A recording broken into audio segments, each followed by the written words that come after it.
Have you ever been in a class or a meeting where you're surrounded by smart people, everyone's using big complicated words, and you're just nodding along? You're praying that no one asks you a direct question.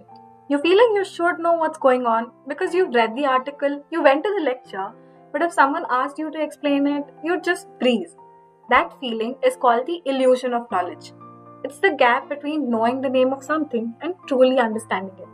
We're all experts at fooling ourselves. We use fancy words and complicated jargon to hide the fact that we don't really get it. But what if there was a way to stop fooling ourselves? A simple 4-step tool designed to destroy that illusion and replace it with real, deep understanding. Today, we're talking about one of the most powerful learning tools ever created, the Feynman technique. Richard Feynman was a Nobel Prize winning physicist, a certified genius. But he had a secret: he hated jargon. He famously said if you can't explain something in simple terms, you don't understand it. He believed that big words weren't a sign of intelligence, they were a sign of hiding. We do it all the time. We say things like, oh, it's a matter of supply and demand, or it's about the algorithm. But could we actually explain to a 10-year-old how algorithm works? Feynman created a method to find this truth, to find the gaps in his own knowledge and to fill them until they were solid. And the best part is, anyone can use it. All you need is a blank piece of paper and a pen. Step 1, get a notebook and write down the concept. That's it. Write the name of the idea you want to learn, let's say inflation. Step 2, pretend you're teaching a 10-year-old. Now, this is the most important part. Write out an explanation of inflation as if you were talking to a 10-year-old child. That means no fancy jargon, no complicated words, and just simple language. A 10-year-old doesn't know what monetary policy or purchasing power means. They'll just look at you and say, you'll have to break it down. You might write inflation is when the price of things like candy or toys goes up over time. The same 10 rupees that bought you 5 candies last year only buy you 4 candies this year. Step 3.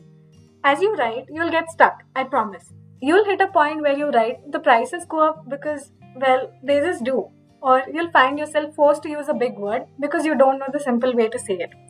That moment of hesitation is the gap in your knowledge. That's the part you've been faking. So don't be ashamed of it. Celebrate it because you've just found the exact spot where you need to learn more. So you stop, you go back and research only that gap until you can finally explain it in simple 10-year-old language. Step 4, review, simplify and tell a story. Once you've filled in all the gaps, read your full explanations out loud. Does it sound like it's still a bit confusing? Now, your job is to make it even simpler. The best way to do this is with an analogy or a simple story. For example, inflation is like a game of musical chairs. Imagine everyone at a party suddenly gets twice as much money, but the number of chairs, that is the stuff to buy, stays the same. What happens? Everyone's willing to pay more for the chair. The price of a chair goes up. When you can tell a simple story about it, you own it and you'll never forget it. This technique doesn't just help you get better grades. It builds real confidence and not the fake I memorize the words confidence. The deep, unshakable confidence of knowing that you truly get it. It makes you a better communicator, a better friend, a better leader because you can suddenly explain complicated things to anyone. It's a tool for cutting through the noise and finding out the truth. So here's your challenge for this week. Pick one idea, just one. It could be a concept from your class, a big word you hear at work, or something that you've always pretended to understand, like blockchain or AI. Grab a notebook, try to explain it to a 10-year-old.